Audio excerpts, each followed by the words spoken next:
Hello guys, I'm Mona. Let me tell you about my story. I started as a simple housewife after marrying my husband Ian. We met through a dating site and instantly fell in love. I was in a really dark place when we first met. I had just lost my mother in a bad accident and was taking care of my severely injured father while working a small job.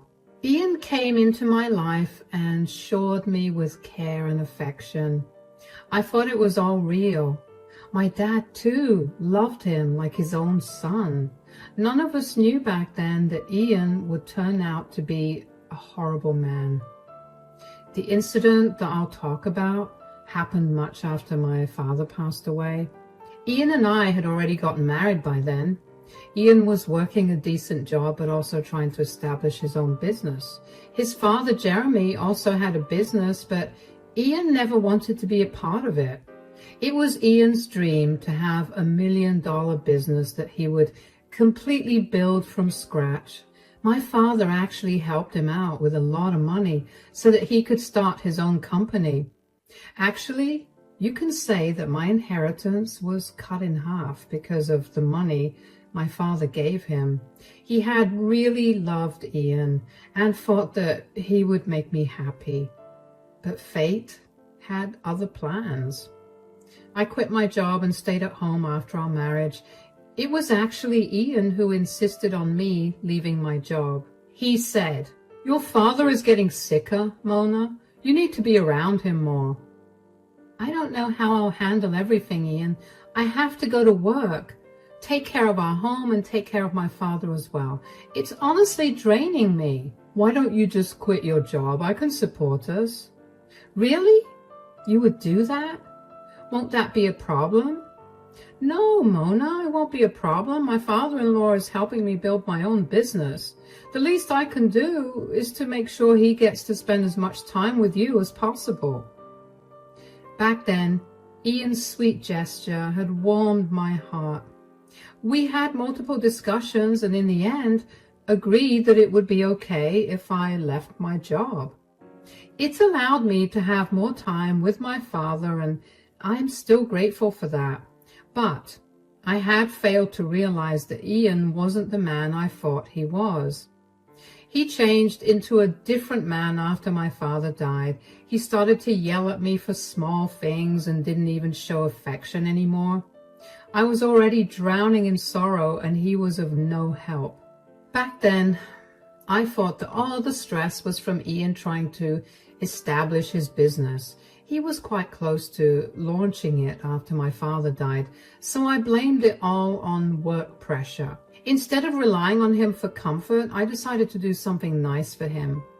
On the day of his office inauguration, I decided to throw him a party.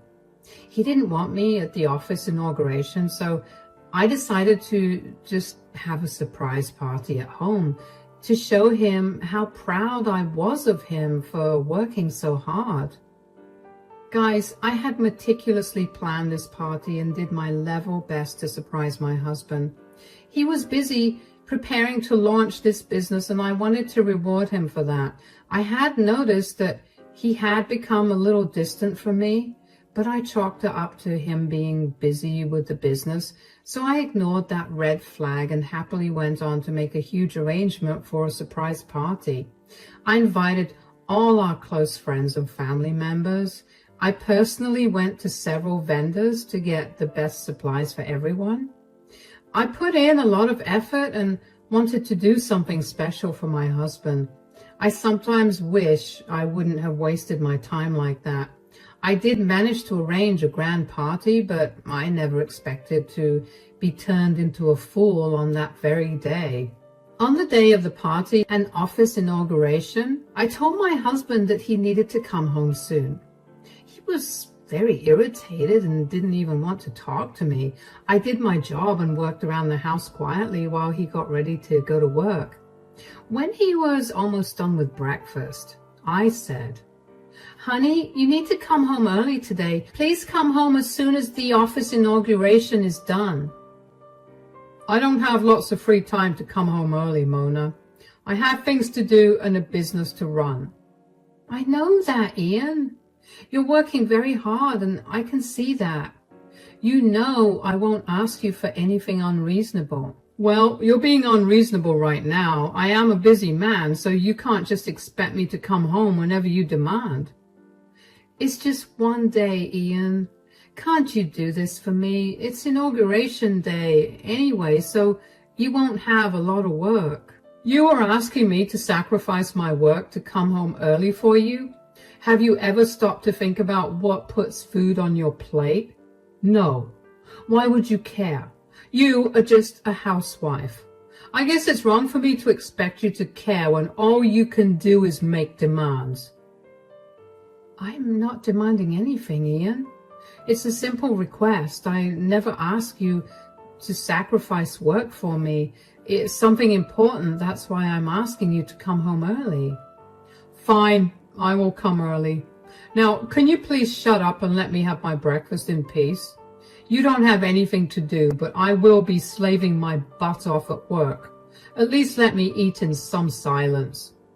Ian seemed even more irritated than before when I started to talk.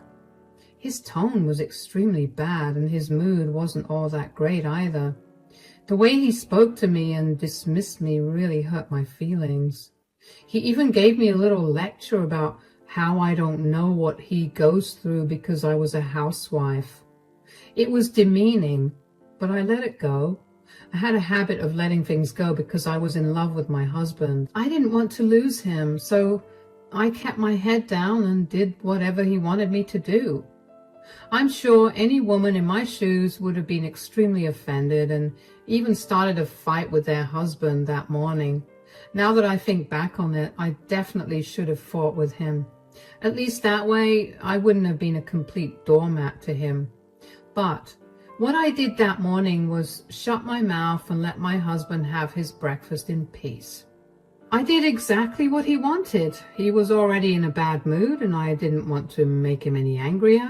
Ian ate in silence and left in silence as well. I didn't bother him anymore. To be honest, I did feel very hurt at the way Ian spoke to me. I knew very well that he was being snarky and said some really disrespectful things to me, but I pushed everything to the back of my mind. There was a party that needed to be hosted and I couldn't afford to be distracted that day, so I ignored my own feelings and concentrated on the party instead.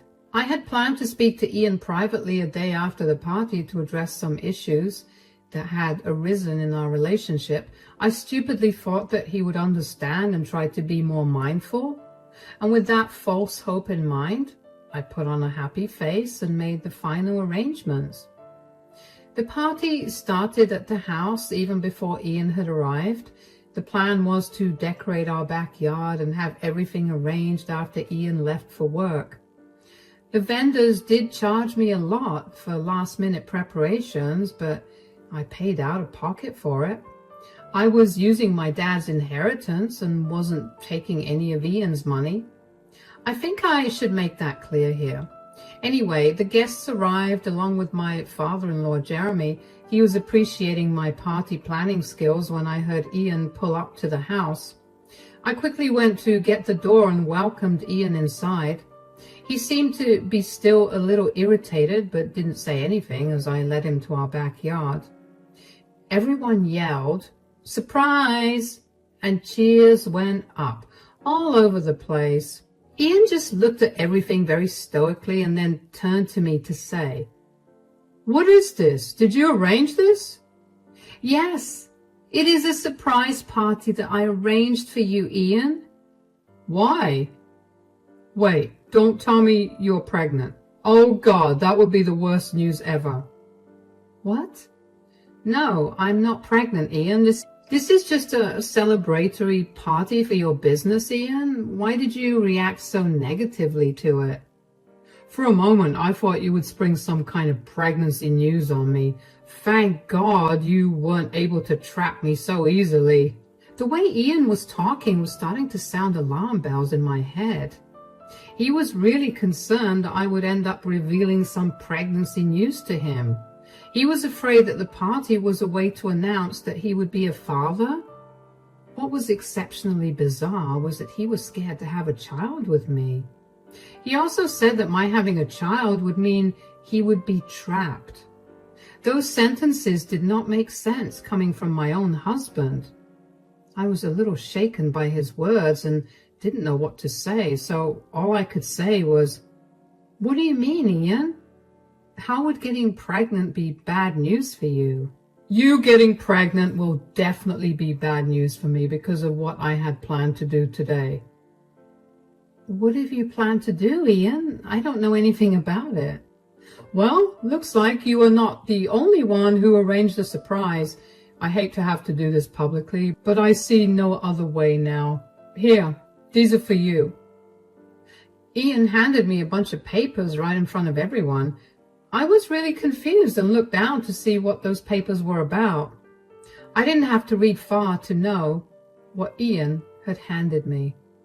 My eyes went wide with shock and I started to shake a little. I looked at Ian in disbelief and desperately wanted him to tell me this was a prank or a joke. However, Ian was stone-faced, looking at me like he was annoyed by my very presence. His voice gave it away when I said, Are these divorce papers?" "Can't you read, Mona? Of course they're divorce papers." But why, Ian? What happened? Why would you want to divorce me?" "Why would I want to divorce you? Are you really asking me that? Answer me first, Mona. Why should I stay married to you in the first place? I have literally no reason to stay married to you." "What are you talking about, Ian? We love each other. That's why we got married in the first place." Ian started to laugh when I said that. I was horrified by his reactions. I even started to softly cry when I realized that he wasn't joking about the divorce papers. My mind was a mess and I didn't even notice what the guests' reactions were. I was pretty sure that they were as surprised and confused as I was. They looked on while Ian laughed and continued to say, "Get off your high horse, Mona. Why do you think I still love you? I never loved you to begin with." "What? You never loved me?" "No, I never loved you. My biggest mistake was getting into a relationship with you." "Then why? Why did you marry me?" "Well, I wanted to break up with you, but I couldn't. Your father promised to invest in my business, and I knew he would have backed away if I'd broken your heart." So you used me for money? All this was for money? Did you never really love me, Ian?" "No, I never loved you." "Well, I thought I could get used to you or something, but that didn't happen. You're just a dim-witted housewife who will never be able to have my love and admiration, so I've decided to finally call it quits and move on. That's what the divorce papers are for." Those words did it for me. I fell to my knees and started to bawl because I hadn't expected the love of my life to say those things to me. That day, right in front of everyone, Ian had said that he had no feelings for me. He had just married me for money and regretted being with me in the first place. He had literally given me the impression that he was a loving and caring man. That day, I saw a very different side of him. He was nothing short of a monster.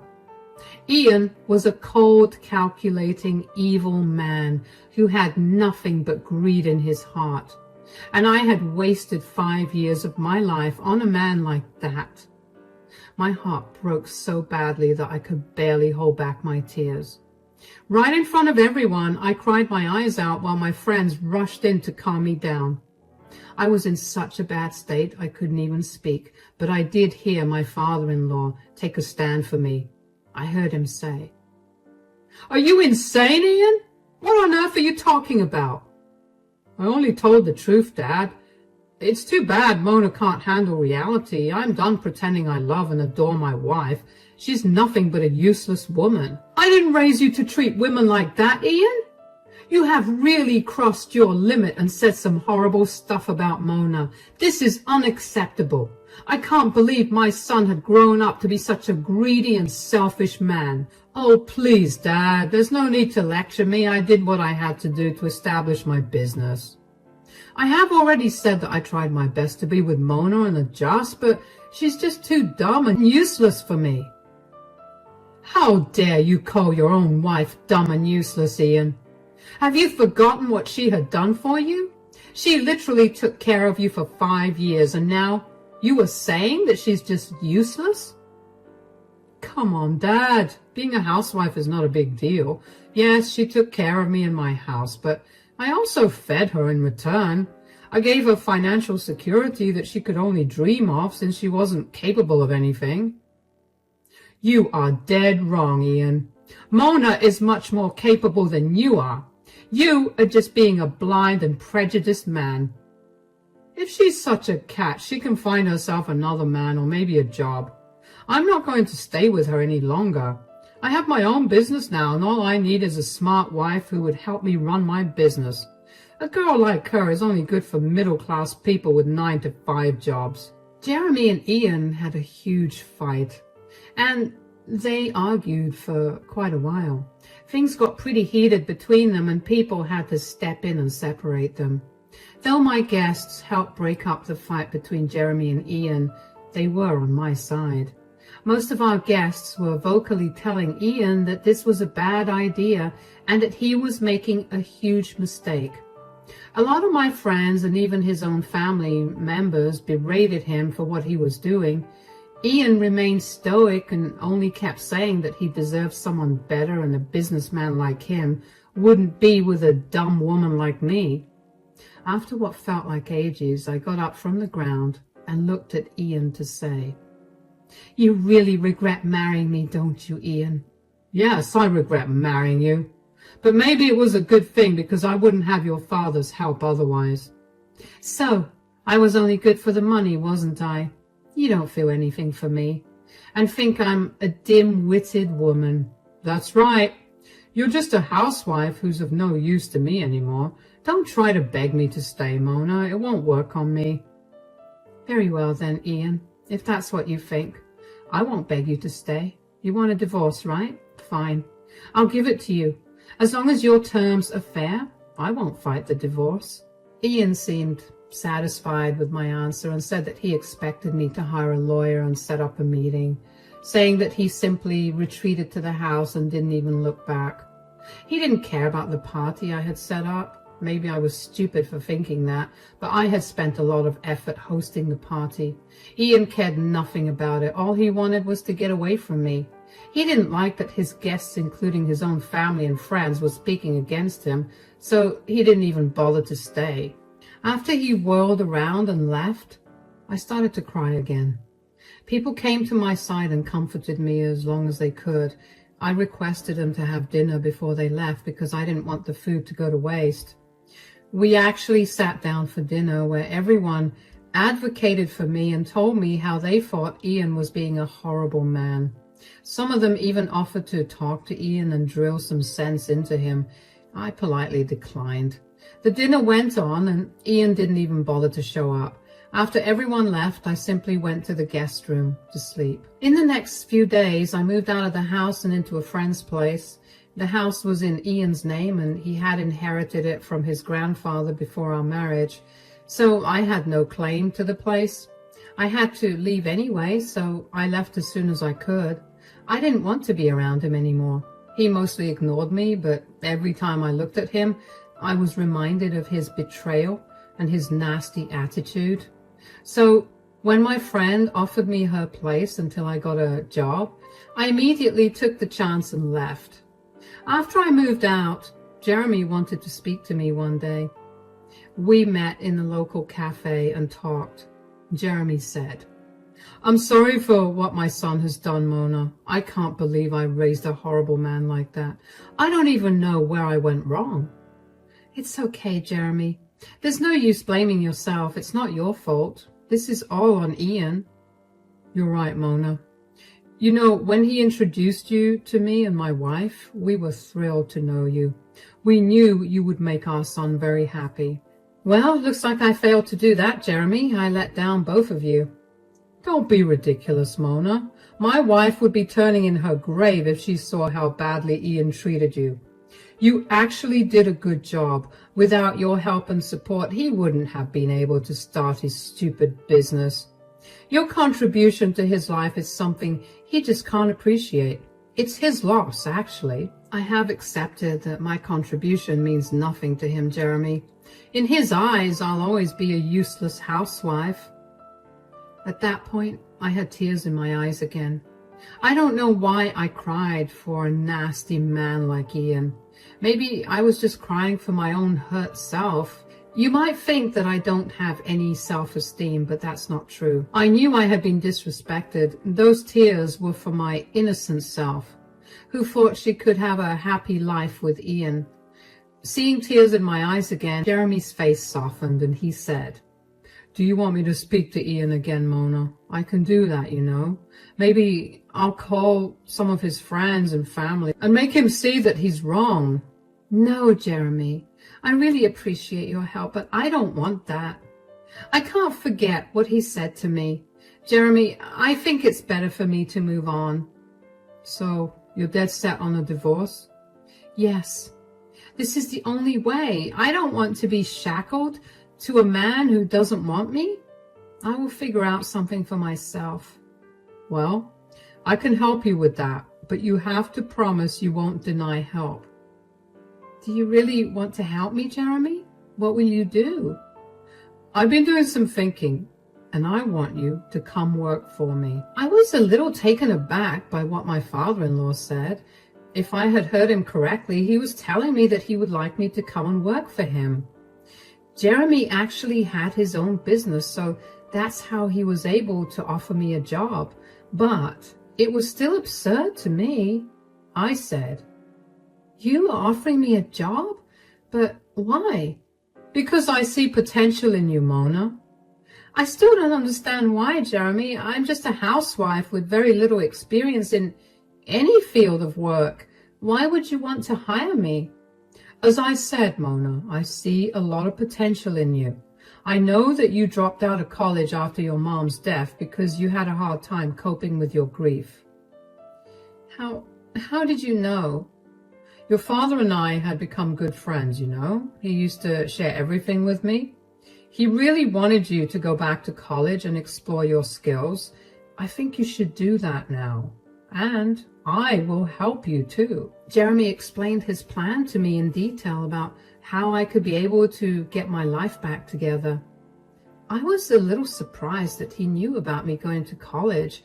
I usually don't tell people that because I was ashamed of dropping out when my mental health got bad. Ian also played into this insecurity of mine and often reminded me how I was lazy and dumb for dropping out of college, so I never told people about it. It was my father who told Jeremy and even expressed his wish for me to go back to college. I hadn't really considered that since I was content being a housewife. However, recent events have made it clear to me that it's not a good idea for me to depend on anyone. Besides, I really wanted to prove a point. I was really angry and hurt over Ian's words and wanted to do something to make him regret doing this to me.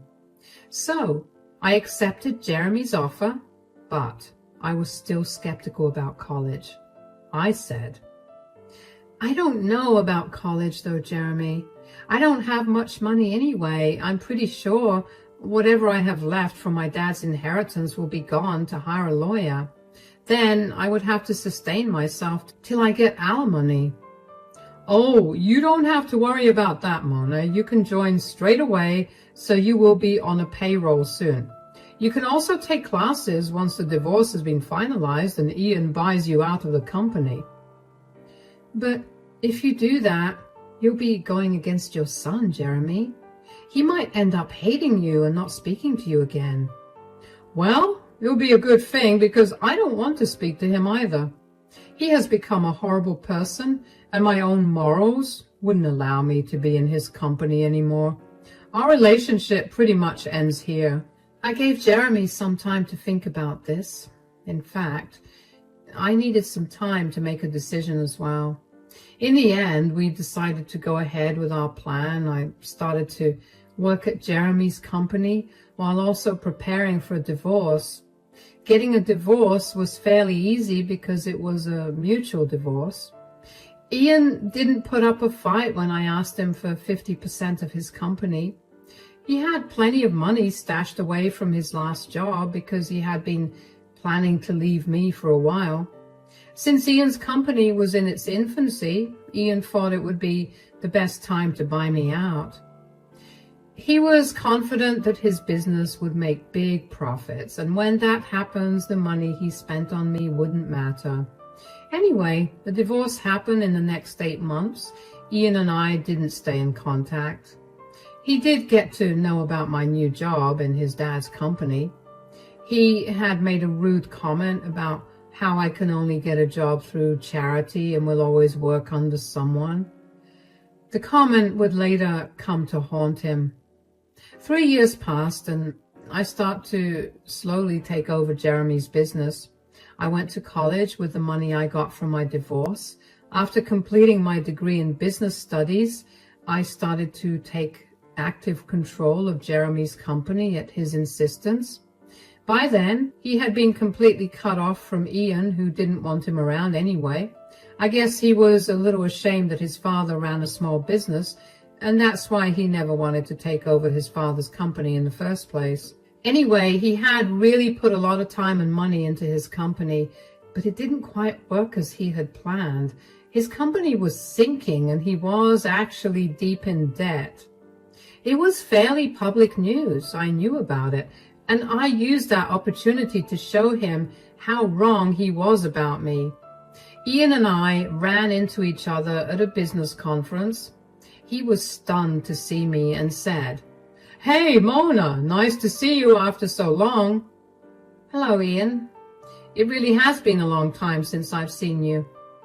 "I guess you're here to represent my dad's company?" "Well, it's actually my company as well. I own 50% of the company now. He's planning to retire soon and will be giving me the rest of his shares as a gift." "Oh, that's great news, Mona.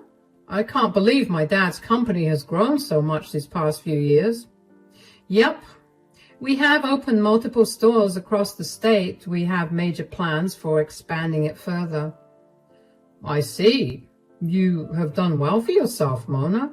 Everyone has been praising you, and even Dad tells everyone how much you have helped him to expand his company." "You can definitely say that, Ian. I remember how you called me a dim-witted housewife. I guess the tables have turned now, haven't they? What a twist of fate. Somehow your dumb ex-wife made it with your father's small business, but your business is on its last leg." Ian actually looked away in shame as I said that. When he approached me at the conference, his entire demeanor was different. Gone was his obnoxious attitude. Instead, he seemed excited to see me. Too bad it did nothing for me. I was just there to remind him of what he did to me and how wrong he was. His own father chose to leave me half of his company because he wanted me to be the sole owner, since I had put in the effort. He didn't want to leave anything to his worthless son, who had looked down on his father's business. Ian, in his delusion, had not only lost a wife who loved him, but also his father who supported him. Now, the business he had dreamed about was failing as well, so he actually didn't have much to say when I confronted him again. He mumbled an apology and left in shame. After that night, Ian tried to get in touch with me. He wanted us to try again and help him recover his business from failing completely. I laughed at him and rejected both of his requests. Ian had not changed even a little, so I didn't feel any pity for him when his company finally went down. Due to his poor management of finances, he was drowning in debt, and even with the sale of his company, he couldn't get out of it, so he had to file for bankruptcy in the end. He is working a 9-to-5 job again after all these years. Meanwhile, I have gained full ownership and control of Jeremy's company. He has retired, but helps me out with advice sometimes. Today, I'm actually known as an eminent businesswoman in my city. Although I wasn't able to establish $1 million company with Jeremy's help, I did prove my worth to my ex and the world. I also hope I made my father proud.